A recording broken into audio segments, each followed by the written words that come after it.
Good evening, participants. Welcome to the third and final session of today's masterclass. We have had 2 sessions so far with Elvine Apiyo. Elvine Apiyo is an advocate of the High Court. She also is the legal officer at KIPI, and she has been able to take us through 2 sessions concerning IP. The first one helping us understand what IP is.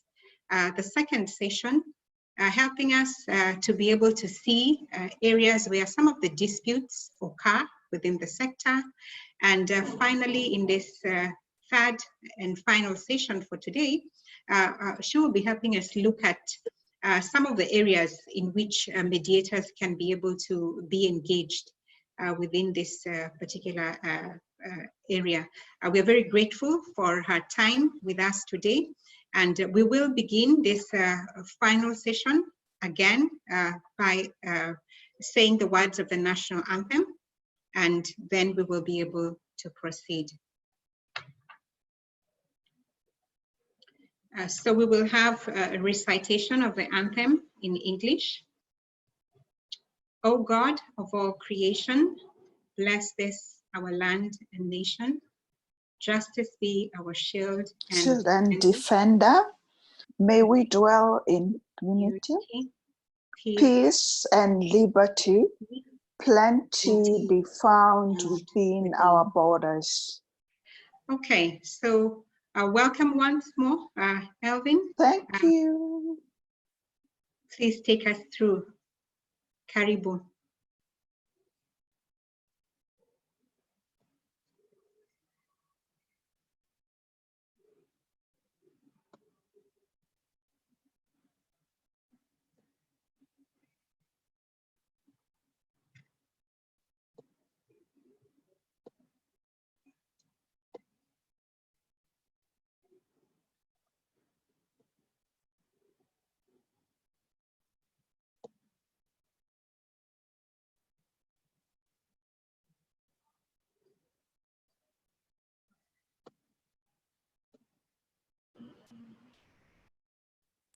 Sorry, I was still on mute. I'm sorry. Okay, it's okay. Sorry about that.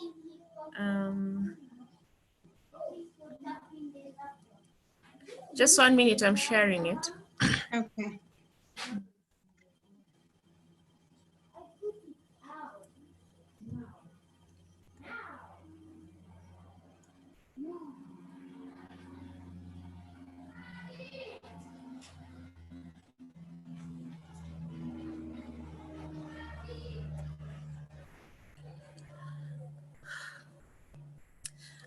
Well, this is our last and final session.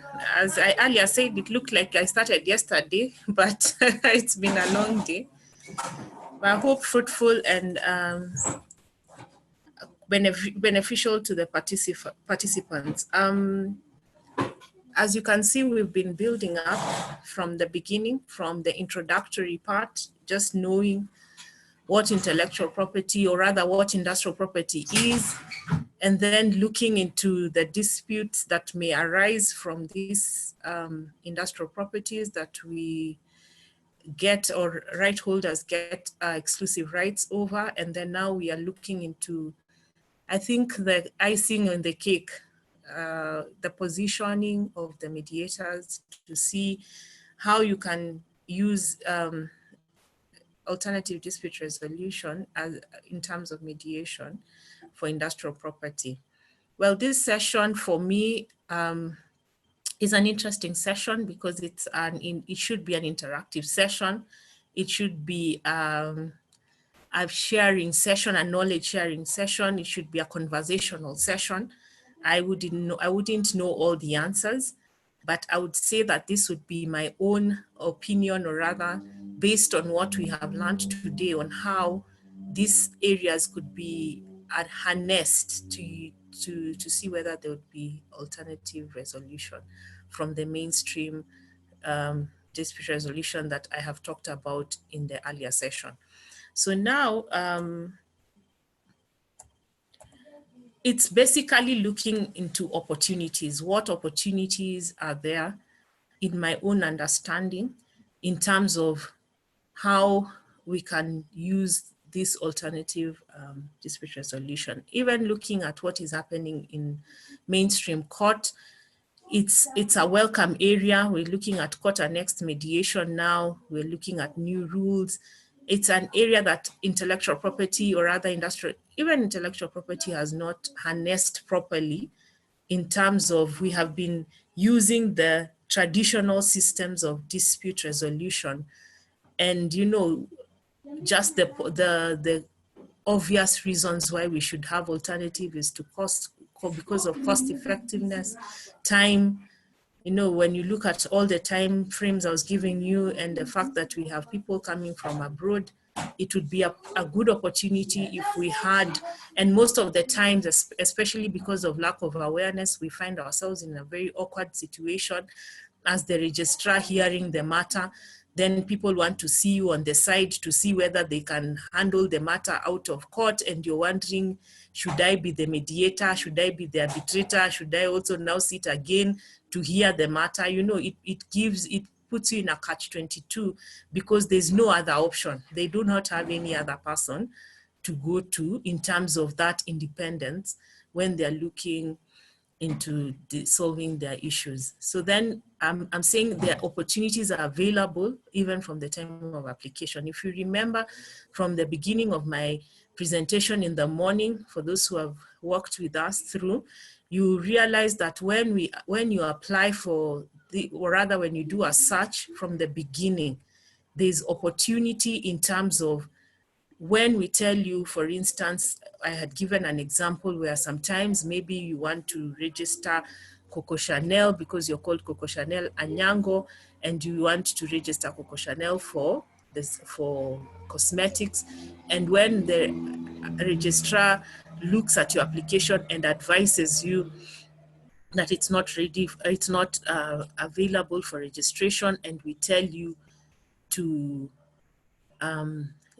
either amend it in this way, or sometimes we can tell you that there's already another Coco Chanel, and for you believe, I think it's dangerous to use Coco Chanel because it's a well-known mark, but if it's just a normal mark, probably Wanyama somewhere, or you want to use your name, or Wanyama oil, and there's another one which is Wayaka, maybe they are more similar, or Wayama oil as well, and you feel that mine is different from this one because, for one reason or another. I think that's also not a very good example. For instance, if I have one product for, as I said in the morning, maybe one is for juices and another one is for transport services, it would be highly unlikely that the consumers would be the same. Sometimes we request the person to ask for a no objection letter. And so that would be either you write to the person or you try and negotiate with them and come up with a possible solution to see whether you can restrict your products to a specific line of goods so that they don't interact. And so sometimes, as I've said, it puts us in a very awkward position when an applicant is coming to ask you, what should I do? Because you are ideally, if there's any dispute between the two parties, then the matter will still come back to you. So then you see it makes you delve into issues that would make you conflicted when you're hearing the matter. So then this is also a good opportunity in terms of opening up for other resolution avenues that people can be able to go between an independent person and find solutions for themselves. The beauty of mediation is that you do not give solutions yourselves, you guide, and you can only guide as to when you know the principles that are the underlying factors that are to be considered, what we are supposed to consider in terms of what we will accept and what we will not accept. So then ex parte considerations also in conditions set out by the registrar. There are certain things that we may need for you to go and settle out there, then you bring them back to us. As I've said, some of these things put us in an awkward situation where you're advising, you're directing, and you're also the adjudicator. Then opposition and expungement proceedings, all through, as I've talked about, the issue of a cease and desist letter. From the moment someone writes a letter stating that you should cease from using their mark, or they'll proceed and file objection proceedings or expungement proceedings, it is still an opportunity for negotiation out of court. You can use these other resolution mechanisms before you come to court. Probably, as I've said, maybe you'd even want to license or sell, or there's it's a franchise agreement to say that I would want to use the exact same mark, but I am willing to pay, which now, those are things that even as the registrar, you cannot be able to advise the other party, because they would feel like you're biased, or you have been bought, or you have been, there's corruption going on. So this is one of the avenues that I think is an area that would be a good opportunity. There are several times we have, even in between matters, you hear parties telling us to give them more time as they negotiate and try and come up with terms to bring before the registrar. So that's why I'm saying that because of lack of this expertise, it means that the parties will go out there, and when you look at arbitration, which is a fact, arbitration is also very expensive, it's very formal. So sometimes you end up in the same scenario that you'd have when you're before the registrar. So yeah, so it's something that, as I've said, this is it should be an interactive session for us to, it should be mind-boggling for both of us, or rather mind-opening, for us to think beyond out of the box, to see how this avenue could be harnessed in terms of what would you do. Many times people are negotiating in terms of restricting. We've talked about the NIS agreement, the NIS classification. It's an agreement that we are not signatories to, but we use as an administrative tool. For instance, if I'm in class 5, that is for pharmaceuticals, and I only want to use it for medicaments, maybe for medication, and someone else would want to use the products maybe for surgical use or whatever. So our line is very different. Maybe it could be the same kind of products, but we say that we want mine, I will restrict it in this way, and I will change this mark. By the way, from the comment I had about pharmaceuticals, I think they're the highest in terms of registrations in our register, and the highly contentious ones as well. You look at people coming up with a chemical name, which is not allowed. You cannot have exclusive rights of a chemical name. So most of them work around the chemical name to add a trade name. So you'd find that the disparities are they're so, rather they are not, it's not too diverse. It could be aspirin and Asprix. Most of the people just want to stay around the chemical name, and you find that the differences they bring are very minimal, and confusion would be there. Some of the things that the registrar wouldn't be able to get into the intricacies of, it opens up an avenue where parties can sit down and agree that, for me, I'm using it for veterinary pharmaceutical products, and I'm using it for human products. I'm able to distinguish mine in this manner, and I'm able to change mine in this manner, so that when they come to the register, by the time they're coming, they have come in agreement, and there'll be no confusion. The role of the registrar is to ensure that the public is not confused, that when I'm choosing one product from the other, I'm certain that this is the product I wanted. and then for pharmaceuticals, it could be fatal, because if I buy a product thinking it's for a human being and it is for animals, you can imagine the repercussions that it would have. So then at the end of the day, when it comes again, I've said it puts us in an awkward situation where now parties will start asking you, how do I amend it? How do I do it? Then when you make a suggestion, if you feel, the urge to give a suggestion, you'll realize in the pleadings that people are saying the registrar advised that I should change, or rather advised us in a consent. It just looks untidy. So that's why I'm saying this is a good opportunity for other, resolutions that would be away from us. So people are coming to just file consents to say this is what we've agreed. Then for us to look within the law to see whether this is within the law. And it would be even more beneficial when the people who are handling such negotiations out of court would have some experience or some expertise in the area. Then they would be able to guide people well. Of course, the decision solely lies with the parties, but at the end of the day, and it's consensual. No one forces people to go for alternative dispute resolution, but at the end of the day, when they come back, your time is shorter, you take a shorter time, every party, it's a win-win situation in most often than not. So this is mostly during the times of assignment, during this transactional procedures that are there in terms of licenses where parties cannot agree, in terms of royalties that are to be paid, and these matters need to go maybe to the mainstream courts. Then it's also another area where people can sit down and agree, how do we pay? How do I pay you? I gave you a license, you went beyond the license agreement and you have exploited it beyond what I accepted. Most of the fights we have are for distributors, manufacturers, people who probably are manufacturing in China, allow you to come and distribute. Someone thinks that they have been given authority to come and register, and so they register the mark.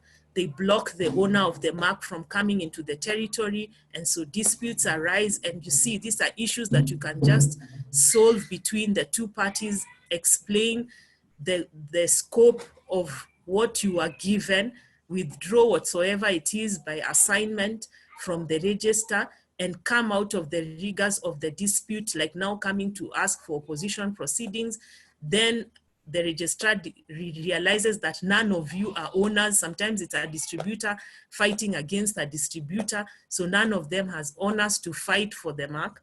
And so at the end of the day, you are dealing with people who are not even owners of the mark. And so you see, at the end of the day, most of these things are just transactional and should have been dealt with out of the court process. So I've said opportunities are wide. There's one thing we call a letter of non-objection, which I've talked about. If you believe we have cited a mark that could be similar to yours, maybe when I talked about CFAR, that would be a good example.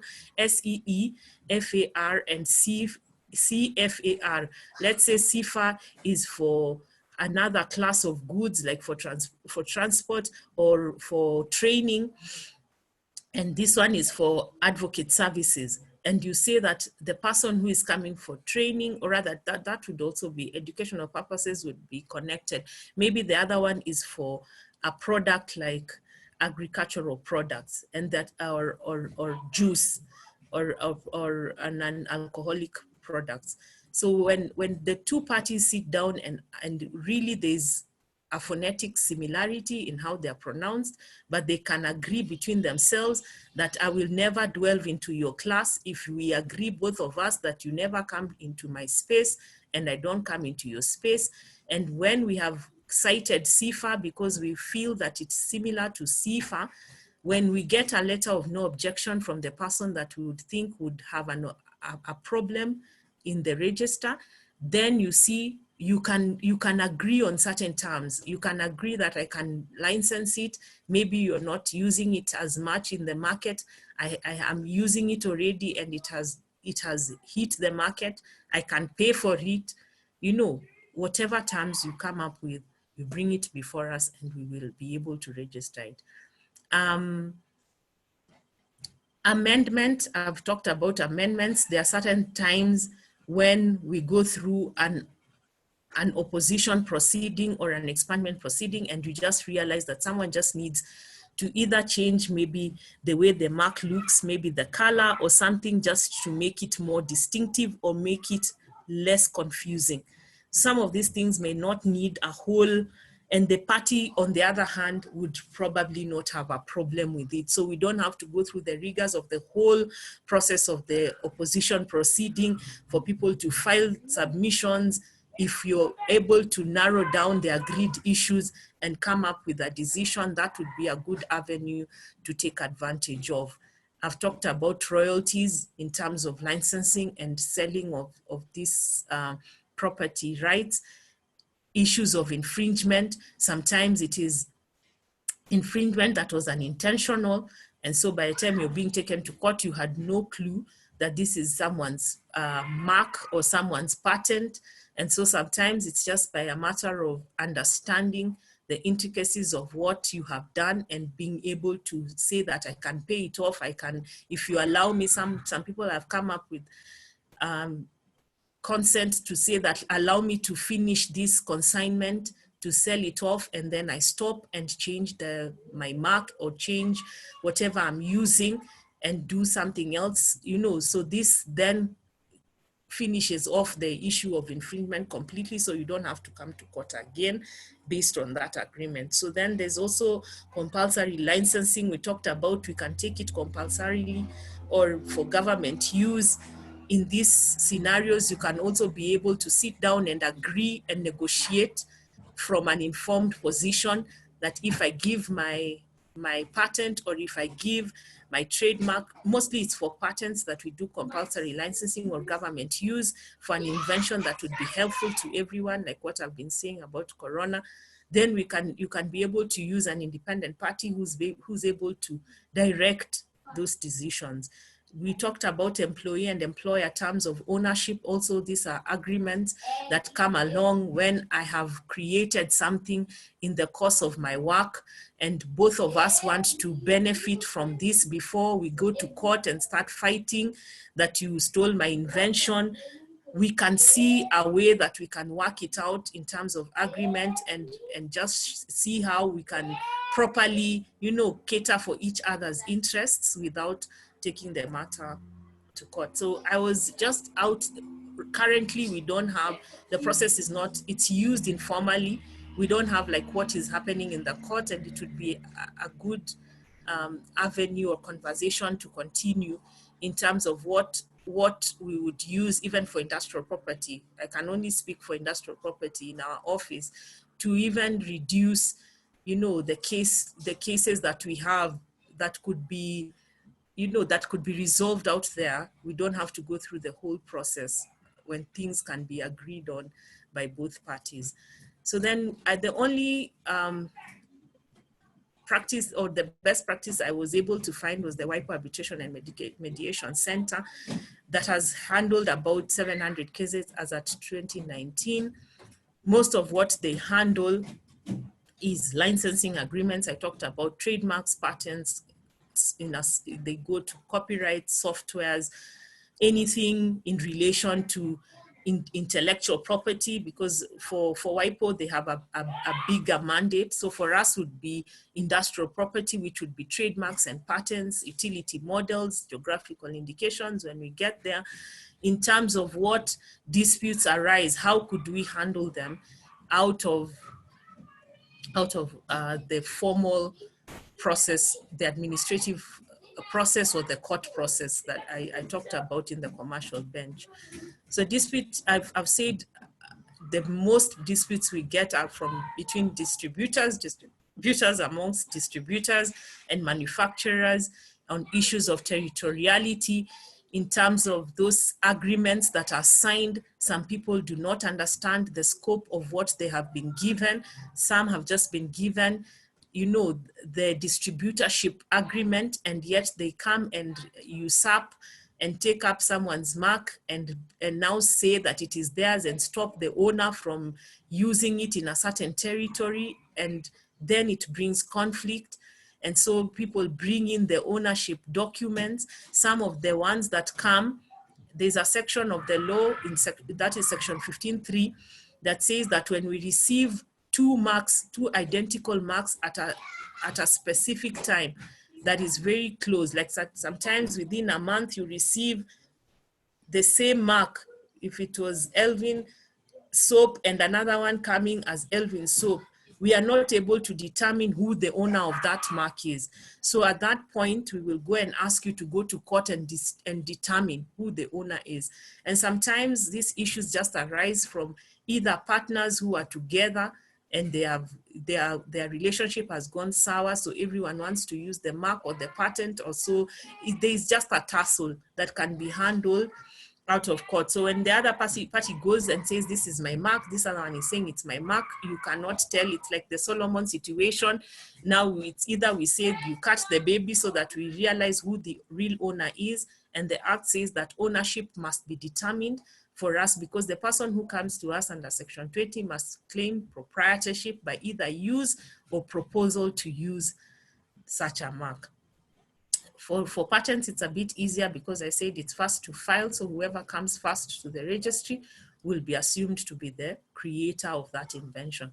But that doesn't mean that there would be no disputes in terms of, I am the one who came up with this invention, I'm the one who created it, now my employer wants to take it by force, or they are not paying me the royalties as was allowed or as was agreed upon. And so then when you look at what WIPO deals with, they deal with mediation, they deal with arbitration, they deal with expedited arbitration and determinations, decisions that they determine. And so I got an example just as a space where we can begin to converse and hear what would be your views in terms of what you'd be able to harness in this area. So technology, this is a technology consulting company which was holding patents. What I was talking about, they were given a license, and so the license, sorry, I do not like giving stories, but I just thought let me just give a scenario in a presentation so that you're able to see. And this is from the extract from the WIPO website. So then they were told they were transferred. There was something that was transferred. They misinterpreted and thought that they had been granted the patent. And so this person now is threatening to file patent infringement for all the jurisdictions where they feel that their patent was exploited without their permission. So the parties, they start negotiating. Usually the owner of the patent would want crazy royalties or crazy compensation that would, hinder or rather would injure the person who was infringing. So then the parties come through, which is consensual through WIPO, and they come up, and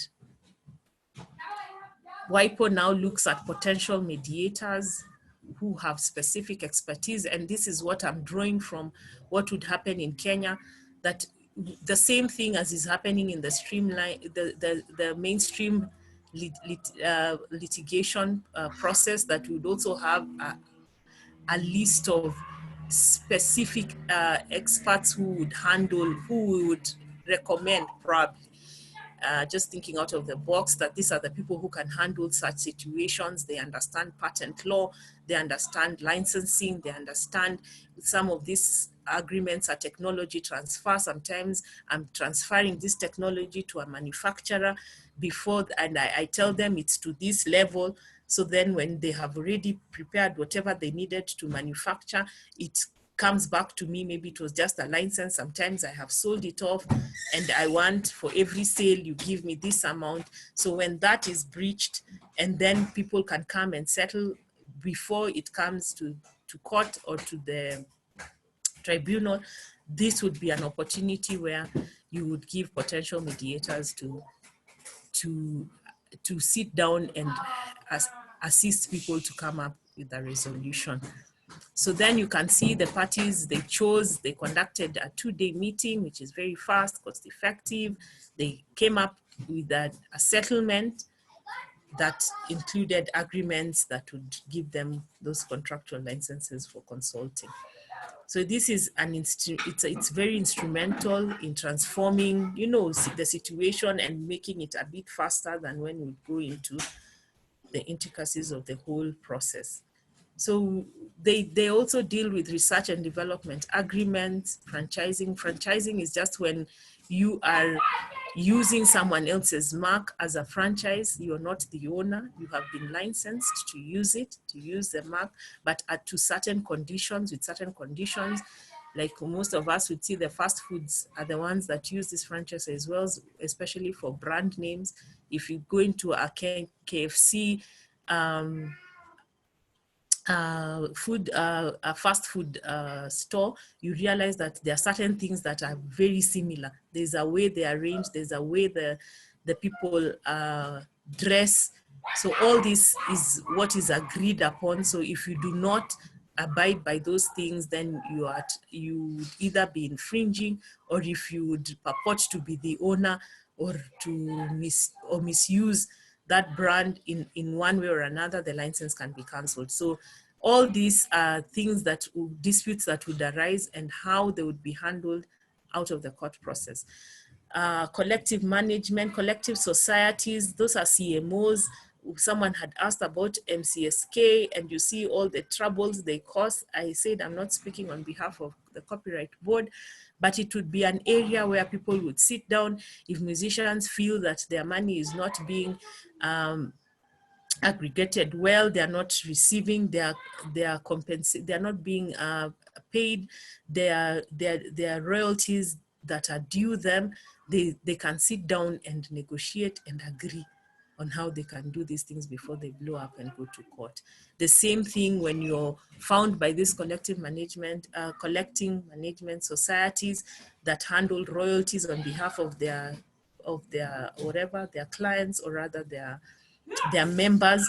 When they go into restaurants and people think it is their right to use people's music or to use people's IP, you realize that when you're a commercial establishment, then you are making money out of someone else's sweat, and that is the rationale. So you'd be able to, you should be giving certain amounts back to the person who is making your place maybe more popular, so that clients can come in more. So they have a way of calculating those royalties. So sometimes you may not need to go into court. You are agreeable. You are playing the music. Maybe you agree on terms of how you're going to be paying or how you'll be paying, and so it just relieves parties from that burden of coming to court.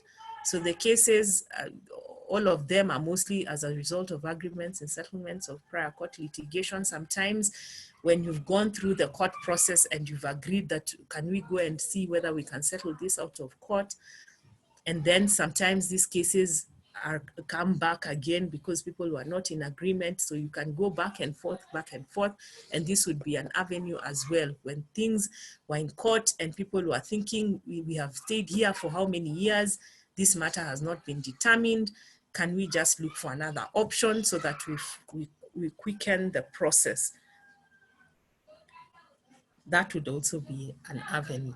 So then I was looking at what would be the way forward in terms of this discussion. So what would we do?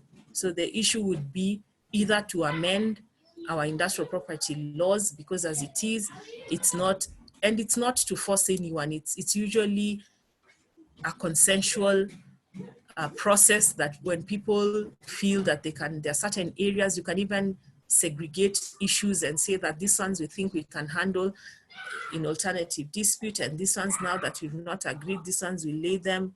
You know, it's upon parties to have that choice. If we can give them that choice that is concise and clear within the law. Now, I restricted it to industrial property, which would be the Industrial Property Act and the Trademarks Act. Those are the things that we need to look at. I think one of the countries I have seen is like Singapore, handling IP matters, just as WIPO would do it for the arbitration and mediation. Pool of specialized IP mediators. Currently, or rather, I should have said this, under the Industrial Property Act, there's something we call technovations. I did not talk about it because yeah, this was an introductory part, but now these are the ones that we are talking about: employer, employee.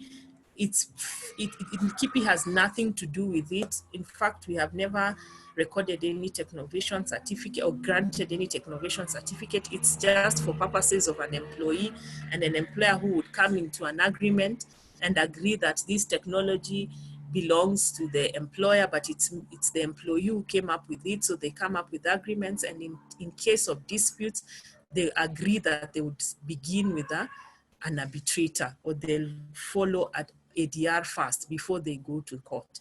So this would also be a good avenue, especially for in the area of employee-employer relationships in terms of inventions that have been created, researchers, people who work in universities, who are solely hired to research and come up with innovations, and those who are not and who come up with innovations.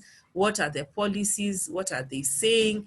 When I leave, how far can I go in terms of harnessing what I had invented or using it in another company and things like that. So the pool of specialized, I'm thinking this should also be something that we are looking at, a pool of specialized IP mediators, because then even as KIPI, if we are considering taking this as an alternative, or rather to like formalize it in our laws, then we'd want to have a pool like the way we have patent agents on our database, where people can just come and peruse, and you give them and you tell them these are the people who are able to handle your matter out of court. Then it will also help us in the scenarios I've given you. When the matter comes back administratively to KIPI, then we are able to handle it independently without giving advice and being the judge as well. So this can be done through specialized trainings. I've heard you talking about WIPO. WIPO has online classes which are accredited, and they would, you know, they have, and I've heard Wangari talking about it. So she has taken up that point. So it's already there for ADR specialists, so that you're able to, you know, when you get accreditation, and we find a way of formalizing the whole process, because when you look at the WIPO model, they have rules, they have they have guides. So when you send, there's a formalized way of the procedures and what happens, and at least you know this is someone who has a background in intellectual property. They're able to understand and demarcate what is a copyright, what is a patent, what they're handling in these circumstances, how far a solution can be given or not. Though the parties, like in mediation, it's the parties who come up with the solution, but you're able to properly guide. In arbitration, if you're coming up with an award, you're able to guide as well with that expertise at the back of your mind. So you're not just there wallowing and giving the wrong kind of advice. So then best practice, I've said we need to benchmark with those that have such fora in terms of those who are using ADR. The first call would be the court mediation and next process that is now going on. And now specifically for IP, for intellectual property, or rather, and again now industrial property, just looking into which other who are these mediators that are there, how are they doing it. And yeah, so it's good. I've heard that course is also embedded in level 3. Is it level 2 and level 3? So yeah, so I was thinking we need to think out of the box, you know, harmonize what I've talked about. We harmonize rules to govern specialists in this area, especially intellectual property. We can either have a coalition, not the political coalition, a coalition between KIPI, WIPO, and you know, an association of mediators, just knowing that when we come out, when we pull from this pool of specialists, when we train, when we look out to train on any area that's upcoming, then we know that the whole process of dispute resolution is also now enhanced as we continue in this venture. So that's all I had in terms of the potential, or rather the possibilities that would be there in terms of mediation, looking at our own scenario as at now. Yes, thank you very much, Elvine. that has been quite eye-opening in terms of, giving mediators also things to think about. I would like just to be able to give opportunity for those of us who are in the session. I have seen a few questions coming in the chat, so I'll just ask those who have put some questions to be able to have a moment to talk about what they put in the chat. So I've seen comments from Richard. I've seen a comment from Sabina and from Mushelule. So I think we'll go in that order. We'll have Richard be able to give his comment and question, and then followed by Sabina, and then we'll have Elvine respond to that. And we'll also be able to give, just open that, a lot more to us to be able to respond to some of those things that Elvine has put up in the final slide of, things that we need to think about and talk about. So Richard, kindly. Okay, thank you, Sarah. Then as well, thank you, Elvine, for this very informative day. It's really been informative for me, very insightful to get to understand more about intellectual property. Mine is just a question of who allocates matters to mediators. If there's an intellectual property dispute that maybe the judiciary feels that should be given to mediation, who allocates? Is it KIPI or is it the tribunal? Okay, thank you for that. Sabina?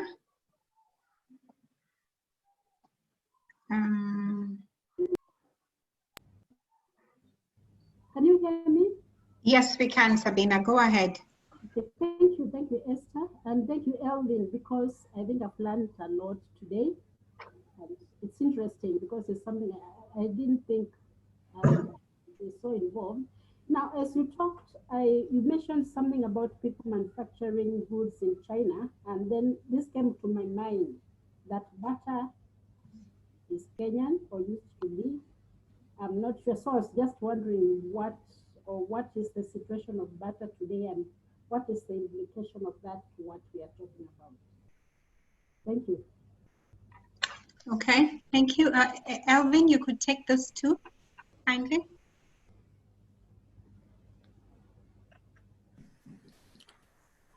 Well, I'll start with Richard. In terms of allocation of IP matters, if you heard me quite well, I was saying that it's an area that is not harnessed. So it means there's no formal, there's nothing right now that there's no formality in terms of who would we send it to. It's just a conversation that continues now, and as we've seen now what is happening in the mainstream courts, we are also looking, into other possibilities in terms of intellectual property. Because when you look at our system, as I've talked about dispute resolution, you realize that we are just copying it from the court system. Though it's administrative, so we will file documents, then you come before, it's a quasi-judicial, it's a tribunal of sorts. So then I had said that KIPI is not, we are not the same as the Industrial Property Tribunal. So the Industrial Property Tribunal handles matters of patents, industrial designs under the Industrial Property Act, but then independent of KIPI. But as at now, there's none. There's no one who, the judiciary will never send you, when you go to the High Court and there's an issue, either people will just go and sort themselves out. I do not know how. For me, they'll just come and bring a consent. I don't know whether they'll go and look for a mediator. God forbid if they find one who does not even understand IP.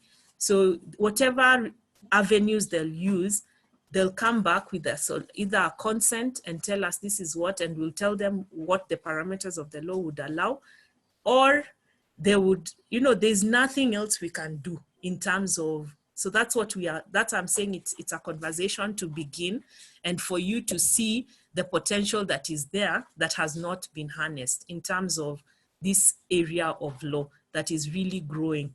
So there's nothing, even the tribunal, Once you go, you either go to the tribunal or go to the High Court. The jurisdiction of the court is that the High Court has original jurisdiction, so you can go direct to the High Court, and then sometimes they'll send you back to the tribunal. But at no one point will they tell you to go to this mediator or go. This is something that would be optional. And now that I'm looking at what is happening in the court system, in this mainstream court system, it would also be a good idea for us to follow suit. And that's why when you look at my presentation, I was saying, should we now think out of the box and look at specialists, which now I had Wangari talking about, you taking up courses on IP and arbitration and mediation and just looking at the intricacies of what happens. And then we can be able to have a pool where we can now formally, you know, allocate matters to these specific people who we can be sure that they'll be able to really administer what we would be administering. So that is still yet, if I'm to answer it, it's yet to be harnessed. It's not there as we speak. For Sabina, when you talk about the I was talking about manufacturers. I'm saying that the bone of contention mostly is between licensing, these agreements, you know, when you're given, and it's just about rights. When you're given a right and you overstep your right, then this is a potential of a dispute, or rather it's conflict. Then I'm telling you, you have overstepped your boundary. I only told you to do as much, and now you've gone beyond. So what happens, like for barter, I would have to go to the database and see. I don't know whether they have been licensed, but we can do agreements and agree that you will make for us. Probably the production is very expensive when you do it locally now, because what you have seen in the market is that China has taken over because they have cheap labor, and it's all over the world. So they have become the world manufacturer because of that. So what is happening to barter is that they would have to style up. This is my own analysis in what is happening. You'd have to style up and either figure out that I have to, it's either to, you know, when you'll have to mark up in your price when you do your own production, do your own shoes, like what barter used to do. And then you'd have to sell that shoe maybe for 3,000 or 4,000 shillings, and China is bringing shoes for 500, you know, shoes coming from China, just because of the issues of labor, you know, and raw materials and all these other factors of production. So then you realize that now you'd rather just import, and you'd find that your cost goes down, because the purchasing power for the people is that they would rather buy the cheaper products rather than quality. So you'd have to decide between quality and quantity, and now sustaining a business. I think that's what's the classical of what's happening to barter.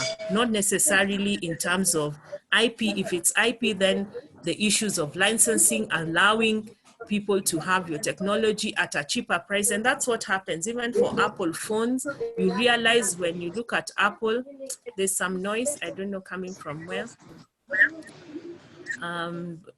Okay, then if sometimes when you, like what happens to the Apple phones, for people who've seen what is happening to Apple, it's manufactured in China, but the owner is Apple in the US. So because of issues of labor and the production cost, that would either, when they do it in the US, it's going to be costly. So you look at your options and you give Apple, you give them that license to manufacture it on your behalf within certain scope of rights that are given for that technology to be transferred for only purposes of manufacturing. Then they send it back, and then now the person is able to sell. So it's just the issues of market production and the issues of production when you want to pull down your costs. So then that is also IP. You can license in terms of licensing or selling the product. If barter decides we are making losses, our name is well known, we have built a brand for ourselves, can we sell it? And someone offers to buy it. And what we are seeing, we've seen what has happened to Treetop. Someone buys it because of that reputation and knows that I'll run with it in the market and people will still buy it. So then that is where the aspect of IP would come in. So the implication, of course, is that it's a sorry state when now we get to our knees, and now we need to, you sell off your businesses, and at the end of the day, these foreigners are the ones who end up owning something that was purely Kenyan, So that's the other flip side of it, which is the reality. If your business is not doing well, and what is in the market is now you can't match up to what you're using and what you're getting. So you'd rather just sell or license for purposes of remaining relevant in the market. So that's how I would answer that second question, I think. Okay. Thank you for that. I'll just give an opportunity to Shalula to be able to say what he had put in the chat, and then we'll have some more questions again. Shalula, Samson?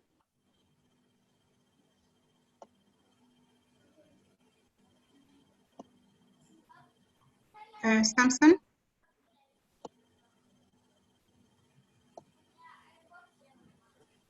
Samson, are you able to unmute? Can you hear me? Yes, can now we can. Yes, we can okay. now. Yes. Thank you. I was just saying that I think Elvine has covered most of my concerns, but just 2 comments. One, it's my suggestion that KIPI takes the lead on IP matters in the country, whereby they should come up with a policy within the institute on mediation going forward. And 2, I think they can adopt the way judiciary has just embraced mediation and have a list of mediators who can be able to take over some of these matters that might arise from time to time. But I'm happy with the concerns that she has addressed on the same issues in her presentation. Thank you. Okay. Thank you. Stella? Stella Ruto? Are you able to? Stella? Are you able to unmute? Are you on, Stella? No? Okay. Okay, we'll come back to Stella in a little bit. So, Elvine, you could take that. I would like to add just one of the questions that I put down in the morning that has not been covered. And then we will also be able to come back to some of those things that you have raised. I think in the morning there was, I remember you said that you are not from Kekobo, but somebody did ask, why does Kekobo arrest cyber assistants that are found playing music? So once you take those 2, then I think we'll be able to come back to the discussion of your last slide about some of the things that we can be able to do as mediators. Okay, thank you, Elvine. Go on. I'm not sure whether I was supposed to comment on what Samson is saying, but yeah, we take I take what you've said. We are willing to learn. As I've said, that I think our nearest benchmark would be mainstream court. I'm seeing they're embracing, the court annexed mediation. It's going to remove a lot of that burden from us in terms of the workload and just expedite matters faster. So my only concern would be also on your part to ensure that people are aggressive enough to learn. Mediators are aggressive to learn the processes in a much, of course, this was just a synopsis of what we do. It's much more, in depth than this. So many of these interactions are important if you're going to be in this space, for the people who would be interested in IP.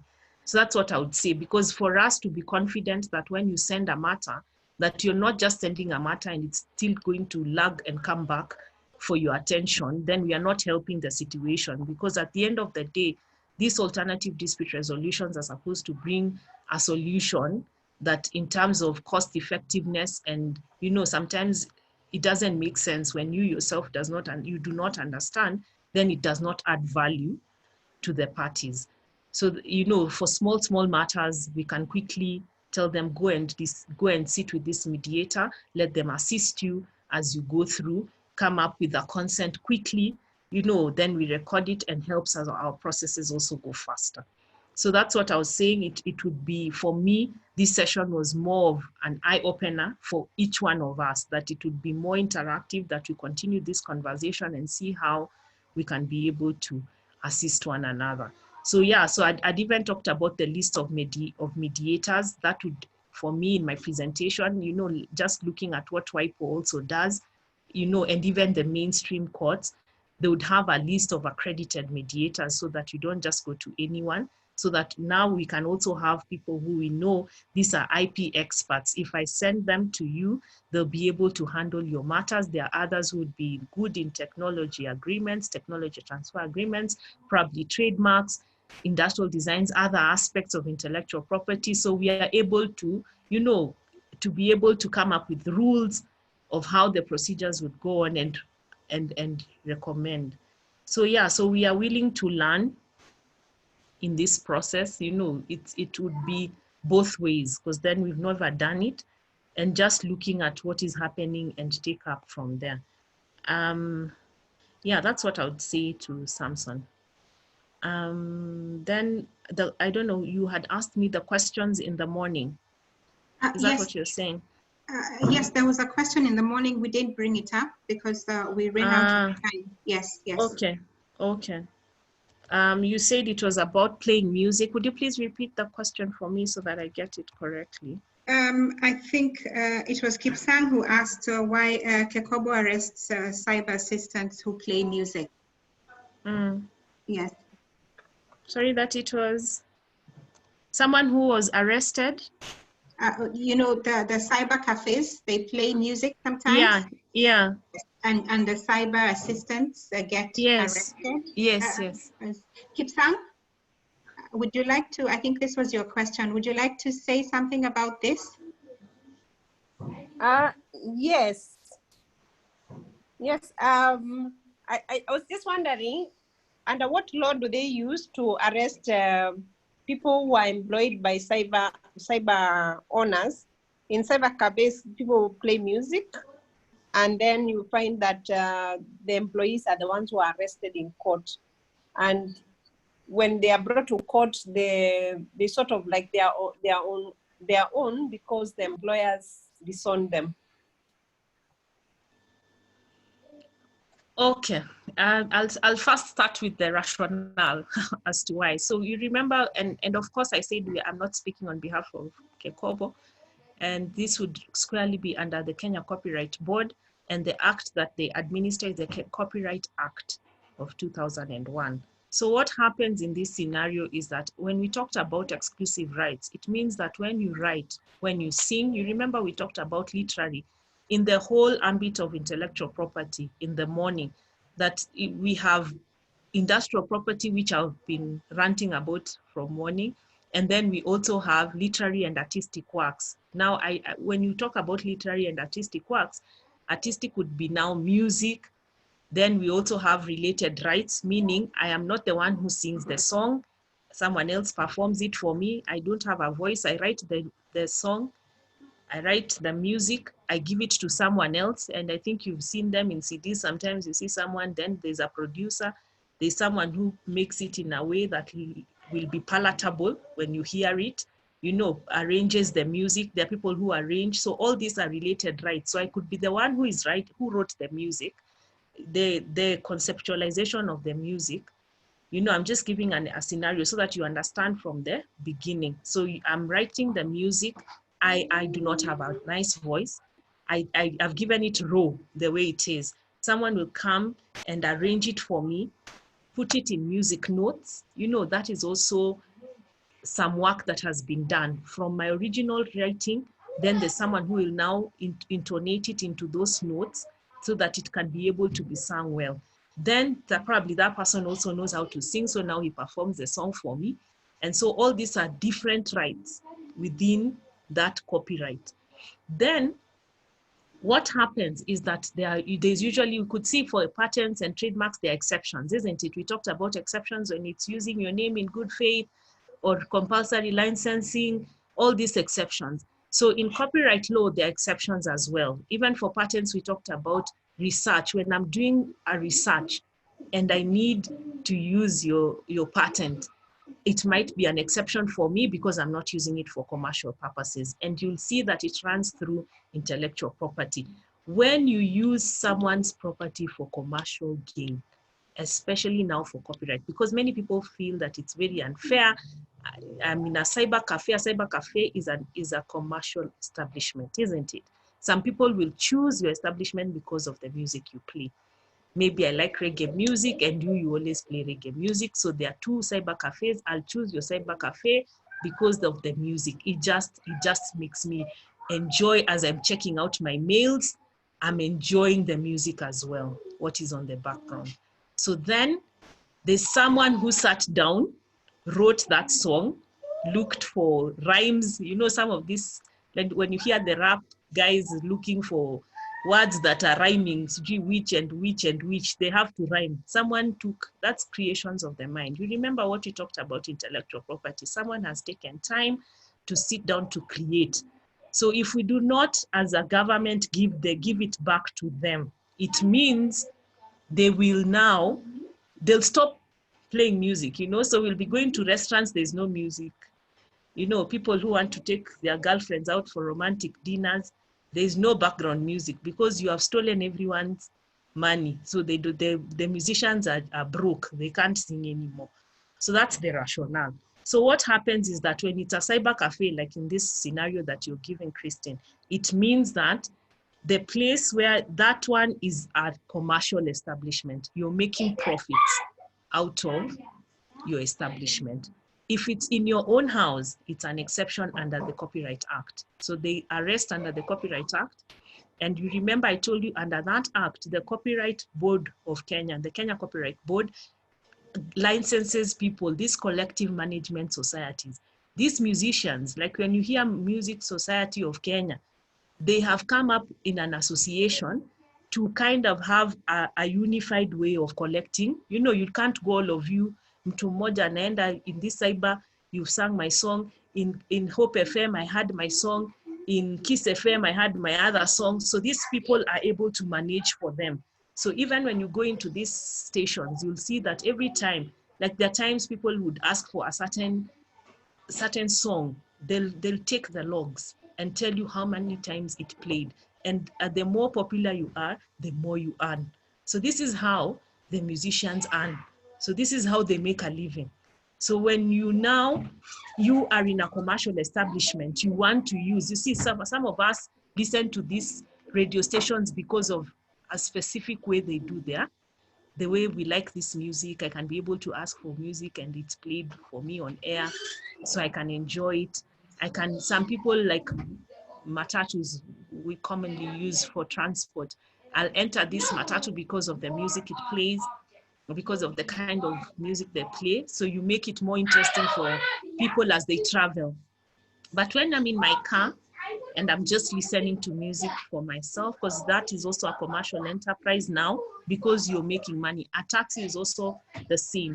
So when I'm in a taxi, because I'm bored and you've put on music, then you're supposed to pay me. So that is the whole rationale. So when it's used for education purposes, books, even for copying, there's a certain limit to how much you can copy. And that's why even when we do dissertations, we must acknowledge who has written that.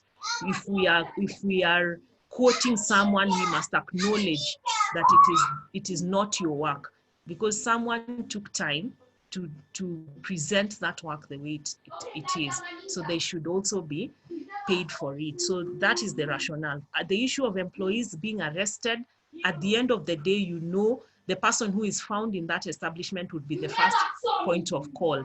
I believe they'll always get to the owner as the matter proceeds. If you go to court, you'll realize the person who is charged is the cyber cafe, not the person in person.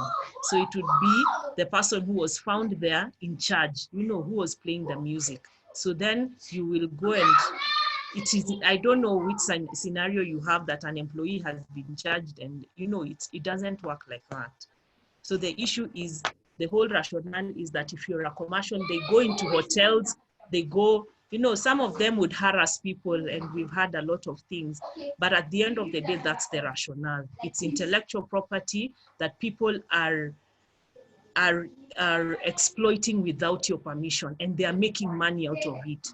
That is the whole essence. If you're not making money out of it, if it's for education purposes, like today, if I was to play a clip to show you something that, and I'm creating awareness, I'm not getting money out of it, then that's okay. But if I'm creating, I'm a trainer by profession, and there's a way I spice up my presentations by using background music, or now you've seen people go political people going to rallies and they're using people's songs to hype up the crowd. You know, you don't just use people's, you know, to make you more popular, and you're going to earn when you go into this. So you're not allowed to use people's intellectual property without their permission. So that is, I think that's what I would answer for Christine in terms of infringement, and that's copyright infringement, and it's under the Copyright Act. You asked which law they operate in, and the collecting societies have been licensed to do so on behalf of their members. That's why they would go and arrest, and then you're taken to court. Because then you're charged, it's a criminal offense. You remember we were going through offenses under the Copyright Act. There are also offenses, piracy, you know, pirating music, you know, coming up. If you're found with a copier for making CDs and you're selling, you'll be arrested. The copier will be taken to court as an exhibit. So then that's what happens. So then the owner of the establishment must come out. When we touch your employee, they hide away, but they'll come out. Yeah. Okay. Thank you for that. Just as mediators, I had asked if any of us has handled an IP matter. I think Kipsan mentioned that she's handled one that involved distributors, but it turned out that it was a case. Sorry, it involved? Distributors, and she says that it turned out to be a case of business rivalry. So I think as we approach the end, just going back to what Elvine shared with us, mediators, in her last slide about some of the things that need to be done, which is the amendment of the IP laws, specialization of mediators, you know, having best practices for mediators and harmonized rules. I think a big responsibility comes back to us mediators to be able to build our capacity within the IP area. So, and one of the ways is through this masterclass that we have had today, going through this and all the things that we have been able to learn. There's a lot more. Elvine was able to share with us that there's, you know, more that we can be able to pick on the WIPO site, and Wangari was able to share that in the chat. So I encourage us, even, you know, as we are involved and engaged in this field that is just starting to pick up within the country, there are many opportunities. It is important for us to identify the different niches that we can be able to go into and, you know, focus in and just work on being able to improve ourselves. I just give an opportunity if there's any other mediator who would like to make some comment on the issue of specialization. Anyone who feels like this is an area they would, you know, like to pursue and maybe have this as their area of focus. Any mediator who would like to say something about it? Yes. Yes. Okay. My name is Jane Amiri. Okay. Yeah, yeah, you know, I'm very grateful for this session. I have learned a lot. My background is in social work. So most of what was, you know, shared here, or what we were trained in by Elvine, was a real new world for me. And this is a very interesting area. I would be interested in pursuing this.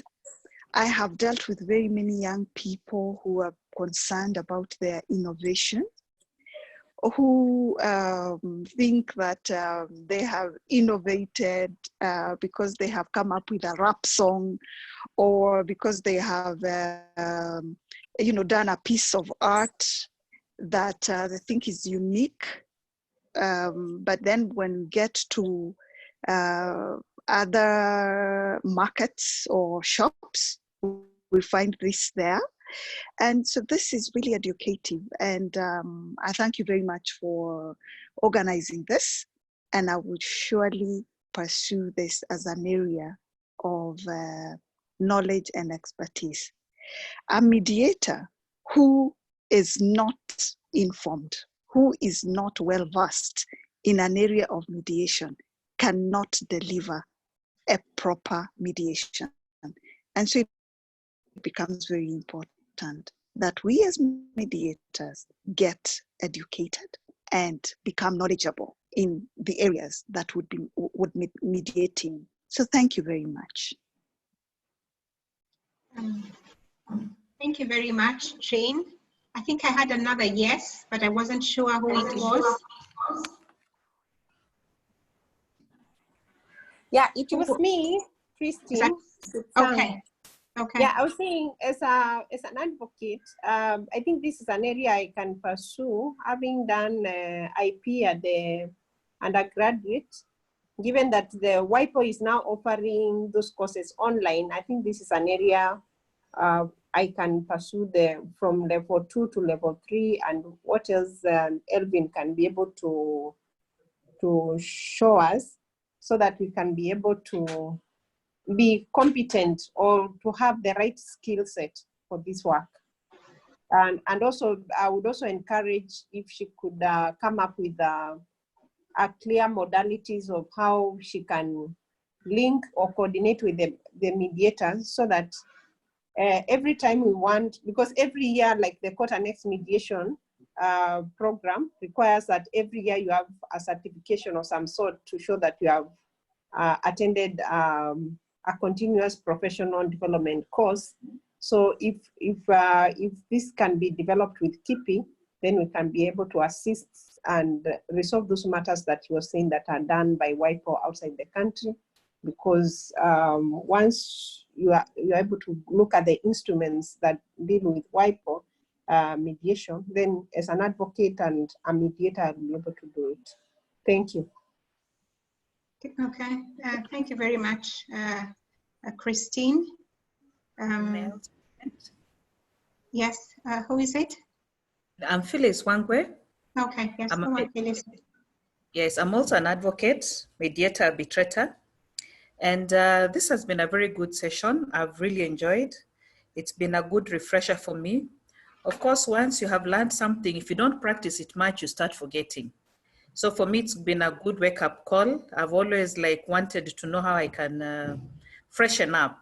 And I believe for me it will be a good opportunity with a lot of background in the commercial sector. And it's something I'd be very keen to pick up on. For then again, it will just be boosting my skills. I interact a lot with entrepreneurs, a lot, and some of these questions really do come up. And yeah, I think it's a very good space to indulge. So thank you very much, Wasiliana and also Evelyn, for your very good presentation. Thank you, Phyllis. Susan Wendot, I can see you have made some comments in the chat. Would you like to go on, please? Yeah, I just want to say thank you. Thank you. It's been an eye-opening session. I didn't know much about KIPI, but today I think I'm an expert on KIPI. Thank you, Elvine. Thank you, Sarah, Wangari, and all the mediators. I think I'll take that course myself so that I diversify my areas of mediation, not only on labor laws, but on other areas. So thank you and God bless you all. Thank you. Okay. I can see Diana would like to say something as well. Diana, please go on. Yes. So thank you very, very much for this amazing session. I am really, this is a real eye-opener. I am so glad that I took the course. I'd like to go on with it. And I really, just like all of us have seen, I think anybody who wants to take up this, take up IP matters must go through a course like this. Not just mediators, but anybody, because this is so much information. And I don't think somebody can give it true justice if somebody does not go through this course. It is great. I'm so grateful, Elvine, and thank you so much, our Wangari and our attire. Thank you so much. Thank you. God bless each of you. Thank you. You're welcome, Diana. Is there anybody else who would like to say anything before? Okay, so I think it's been, as many of you have already said. Hi. Yes, who is that? Yes, it's Florence. Okay, yes, Florence. Just wanted to, yes, thank you so much for the coordination and also for Elvie for the wonderful presentation and very educative. Just wondering whether we can be able to get the notes. Yes, Florence, the presentations will be shared with the participants today. So you will be able to have that. Okay, I will wish you well. And unfortunately, I have to exit because I have another agenda appointment. Okay, thank you, Florence. We are also just closing in a little while, and I'd just like to appreciate, each one of us who has been here with us since morning. We've had Florence Muia, we've had Timothy Dare, we have had Christine Kipsang, we have had Phyllis Wangwe, we have had Florence Muia, Susan Wendort, Diana Oyugi, we have had William Agan, we have had Julius, we've had Ruth Mwangi, Vivian Nyata, Richard Mugo, and Sabina Mutisia.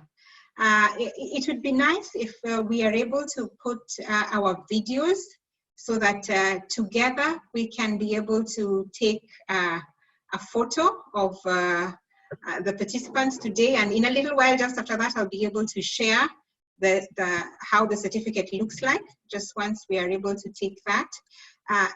Did I mention Jane Amiri as well? We have had Jane with us as well. So if you're able to put your video kindly, so that we can be able to take a graduation photo. Yeah. And sorry, for Sabina, our battery died. She sent me a text to, to say our battery just died just a while ago. Okay, okay. Well, sorry about that.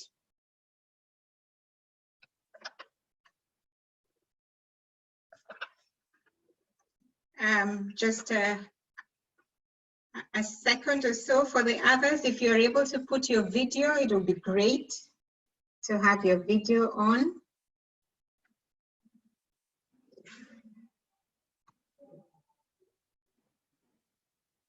And you can put a smile. We've put in some good efforts for today. So have a smile because we are graduating. Hi, help me put my video on. I don't know how to. Squamad. Give Sabina a second to settle. I can see Sabina is settling, or she has settled. Okay. We are missing Julius, Ruth Mwangi. We are missing you on video. Amiri. What's going on? Okay. Something is a mess here. What? Okay. Sabina, we see you. Amiri. How about me? Amiri is missing, but we hear you. Diana, you're missing on video. Where have you disappeared to? What's going on?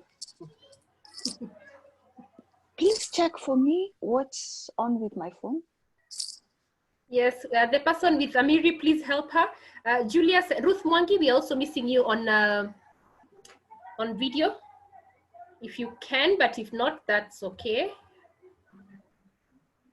Okay, Sarah, you're ready for us, or we are ready for you? Yes, yes. I just need your smiles. Oh, are they smiling? Yes, yes. Now we are smiling. Okay, and we hold it for a few more seconds. Yes. I like it. Sarah is smiling more than the rest of us. Wow. So thank you very much, everyone. I just would like to explain a little bit more. We have just taken our graduation photograph. I wish to explain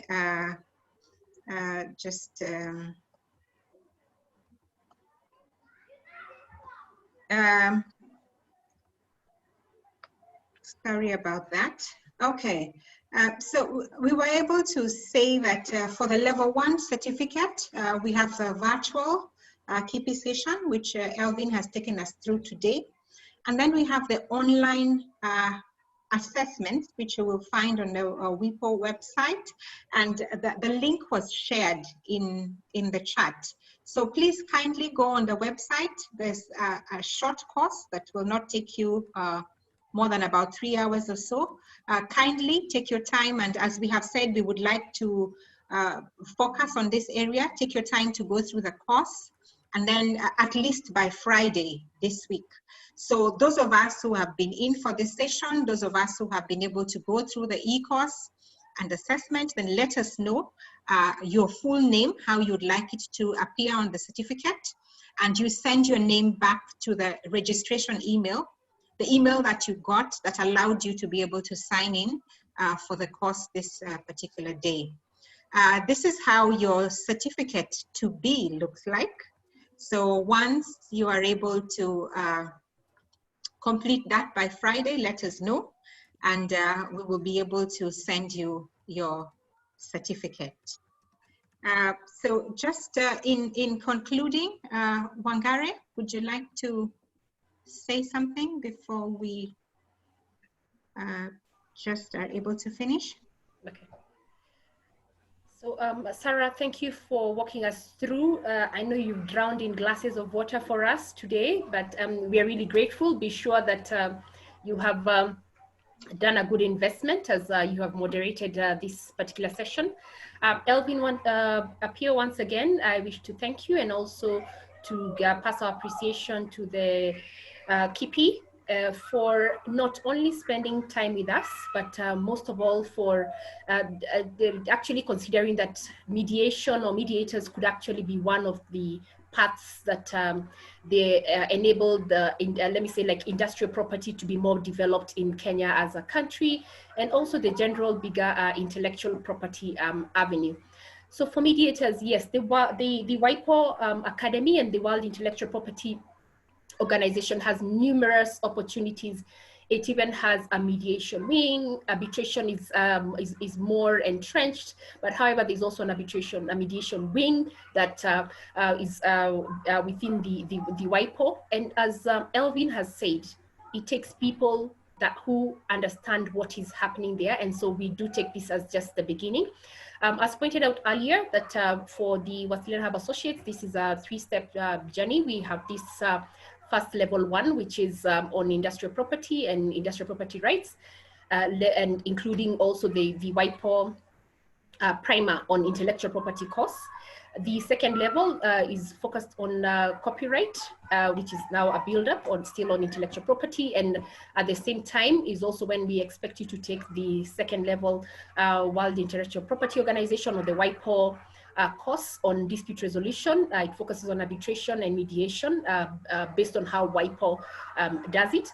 And then the third level, which is on mediation assessment, is an opportunity now for you to actually test what you have learned and in a mock situation, and then be able to step out. And why are we doing this? Because we need to be able to step in at the Kenya, at KIPI, when we have people who we know we are able to put forth and they can actually add value to the system. Already Elvine and her team, they're already doing some of this work. So are we able to relieve them of some of it? so that they can actually probably go out and be able to, share some of this great information with many, many more people. So ladies and gentlemen, I thank you for keeping with us. And most of all, it's always very exciting as we get to interact with new faces, new people, and also hear new voices as we do advance on this work in mediation. So again, if you're not on the Kenya Mediators Net WhatsApp group, which is where a lot of information is shared for timely catch up, then we encourage you to actually consider and do consider taking your time to be able to join the group. You can send an email to the Wasilianahub Mediators, and we will be able to put you into the group, and you can be able to catch up with some of these things, let me say, much faster. And at the same time, you don't wait for the neighbor to send it to you. Now you can actually be the one to share it with them, or to pass it on to your neighbor. I'd like to point out that next week we will be having, on Thursday, we will be having a session with Dr. Francis Kariuki, and he will be taking us through a session on mediating counsel. The session on mediating counsel is supposed to enable anyone who is in the legal profession to be able to do two things.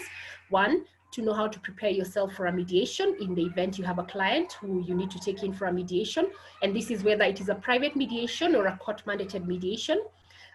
Secondly, it's also if you are, from the legal profession and you are practicing mediation as part of your services, then how you can actually practice it or offer it much better and add it to the suite of services you have for your clients. Thirdly, during that session, it will also be an opportunity for professional mediators who are not from the legal profession to understand how best to work with partners who are from the legal profession, who either come in the client or they're the ones who are representing the clients. This is the first part of the mediating counsel session. Dr. Francis Kariuki will also be with us in the second session in August, which is going to be focused on how you can build your dispute resolution practice. In this month, we are in the month of Mediating Counsel Month, and that's why you're seeing that we are doing a lot of activities that are bringing to the fore, we are calling it to the front line, persons who are in the legal profession who are in a mediation, or also looking at how we can have mediation integrated greatly in what the legal fraternity practitioners are engaged in.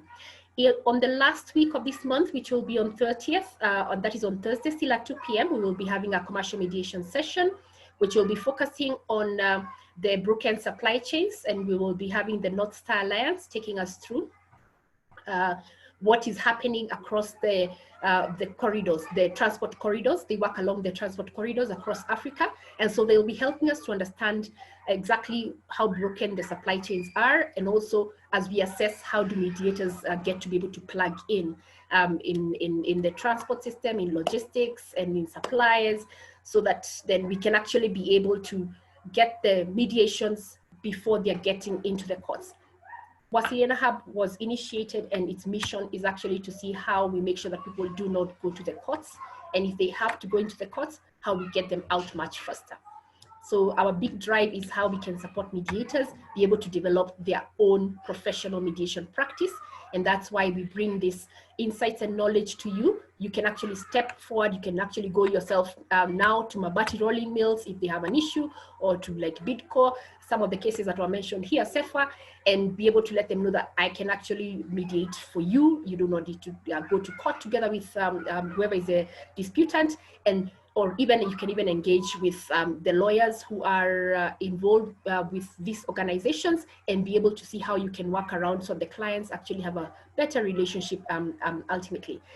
So as we go into closing, once again, thank you very much. We give thanks to God for this great privilege, great opportunity.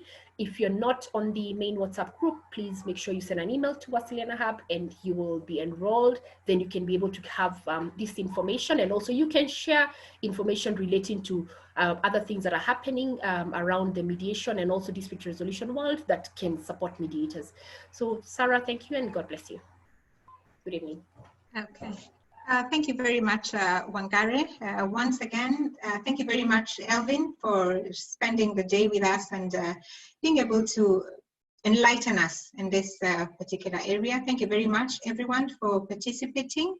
And I think it has been a good and fruitful long day. So we shall conclude as we normally do by the words of the National Anthem. And this time we shall do it in Kiswahili. We shall recite the anthem in Kiswahili.